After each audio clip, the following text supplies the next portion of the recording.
Hey guys, Dr. Dave here from Rugged Dad Headquarters. Bit of a newsjacking episode here. I don't enjoy doing a lot of videos that are just totally fear-based because to me most preppers do that, and especially the preppers that want to get more hits. They'll clickbait, fear-based things, all that. Granted, I could get more clicks if I did that. I still don't enjoy it as much because I don't know. I want to put the pep back in prepping. And so, if the worst does happen, my goal is that everybody survives as long as possible and as comfortable as possible. But here's, as far as the newsjacking side of this, I just got this article the other day, and I'm looking at my laptop down here. I got this article the other day from explorersweb.com. It's a news website that I follow that publishes a lot of expedition-related news. Those of you that don't know me well, I like to do high-altitude mountaineering. And so I follow a lot of these expeditions to see who's climbing what and to see who's put up a new route on a mountain before I could. And so I really hate that. But this article, though, 2 supervolcanoes may be waking up. And so I'm looking down here. I'm going to read some of this to you.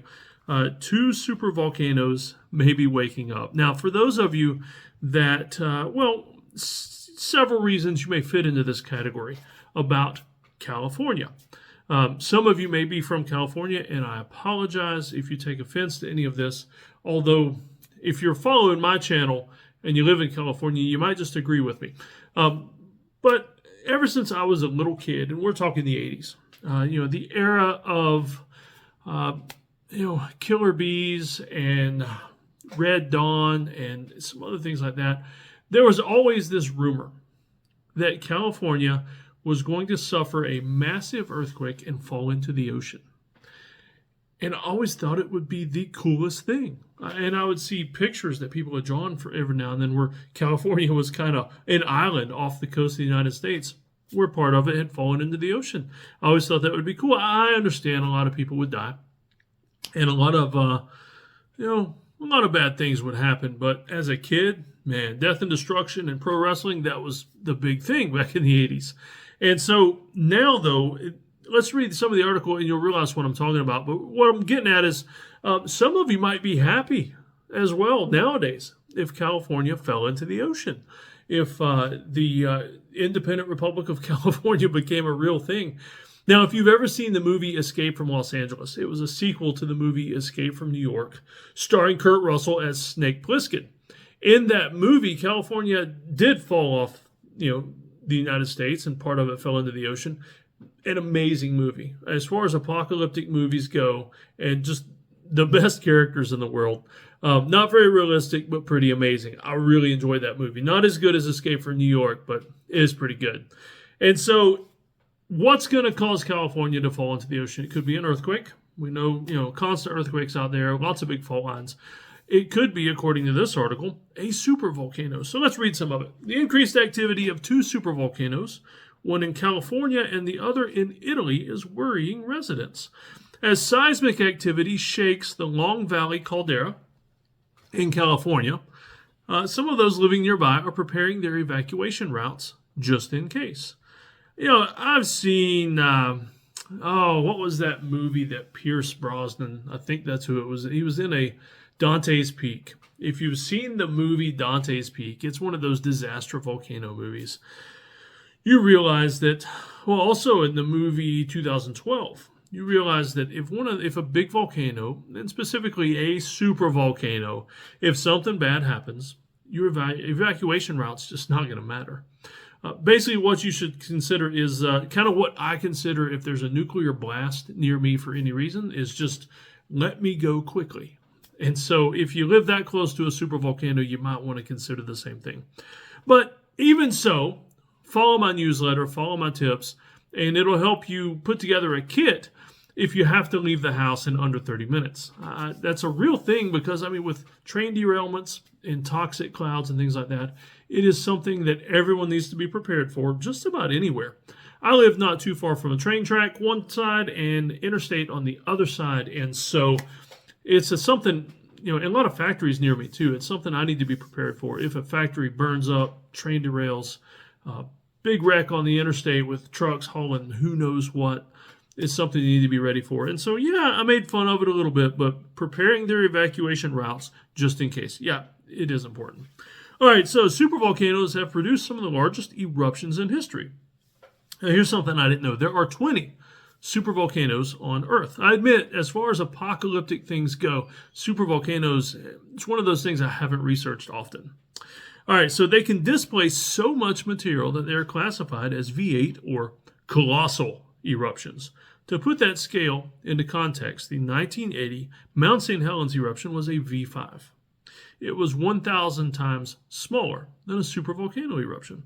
So Mount St. Helens, I would consider that, let's just say, a county-wide destructive volcano. Like, it killed the space of most counties in the United States. In other words, though, putting that into a scale, a supervolcano would be more of a statewide event.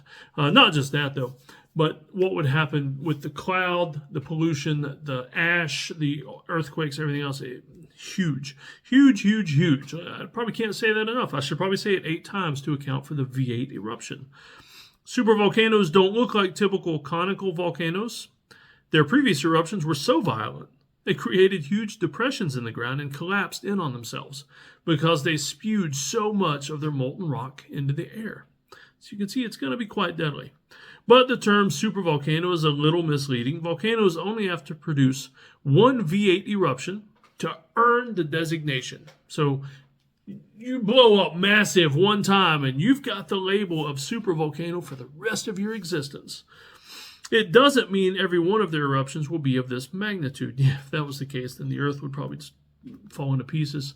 Thousands of earthquakes. So let's see, it's talking about a bunch of earthquakes in Italy near their supervolcano. Wow.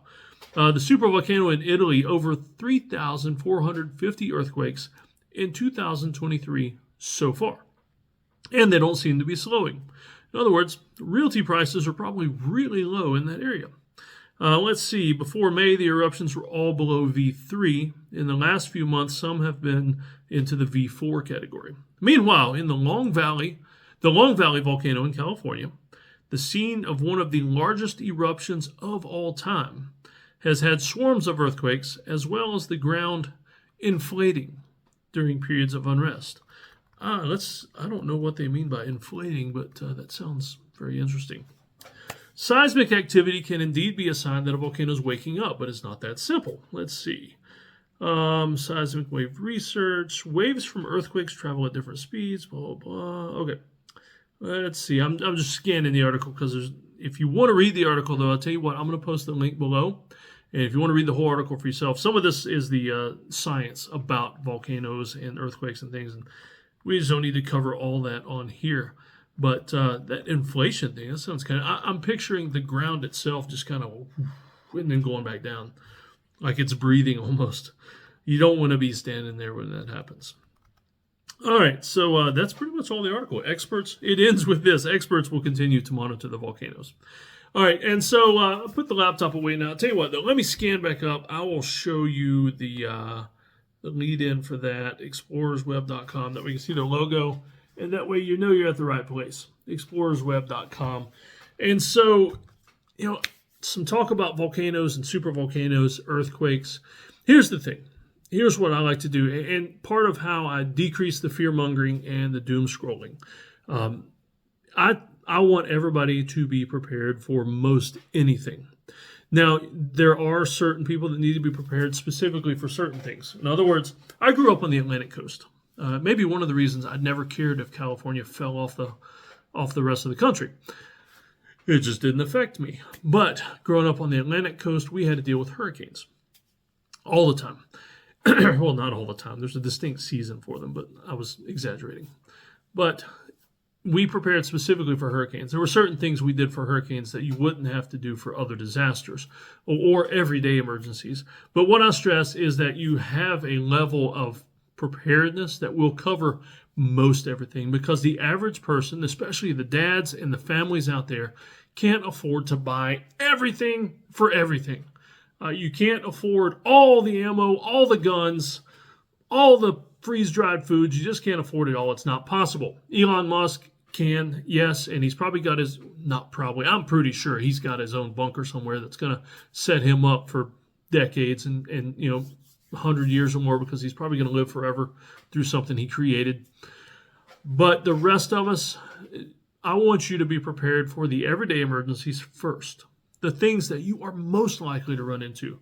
Car trouble, car accidents, kids getting hurt out in the woods, accidents in the kitchen. I mean, these are the things that actually occur all the time. And a lot of preppers that I run into, they get overboard on wildfires, earthquakes, hurricanes, and they don't help people prepare for everyday emergencies. So that's why I teach everyday emergencies first, and then put together the preps you need for all the other disasters, and then zombies last. Because the government's probably going to come after you before the zombies do. And so that's my little talk on my prepping method and my newsjacking on the volcanoes. Hope I didn't scare anybody too much. I mean, I find it pretty fascinating. Of course, I don't live near one of these places, but I have always liked volcanoes. Matter of fact, some of the high altitude stuff I've done is actually climbing on volcanoes, and some of them sort of active, some of them dormant for forever, just about. I've never been on a supervolcano before that I know of. And though, here's an interesting tidbit for you. There is a park in downtown Portland, or just a little bit outside of downtown, it's a volcano. It's, as far as I know, it's the only volcano inside a major metropolitan area in the United States. Possibly in the world, who knows? It's pretty cool, though. When you go to the park, if you know what you're looking at, most people have no clue it's a volcano. But if you know what you're looking at, you can stand at the high point of the park and you can actually see the cone where the volcano would have been. Now, long dormant. I mean, they don't typically build playgrounds for kids to play on active volcanoes. That would be weird. But it's a neat place to visit. I just like visiting volcanoes. So I hope you've enjoyed my spiel here and my newsjacking. If you have any questions, comments, fun things to relate, if you live near any volcanoes, man, I would love to hear about that, especially because I've been to a few, like Mount St. Helens and some of the big ones that are like tourist attractions. It would still be interesting to live near one of those places. All right, I'm going to go ahead and sign off. Y'all take care, stay safe, be prepared.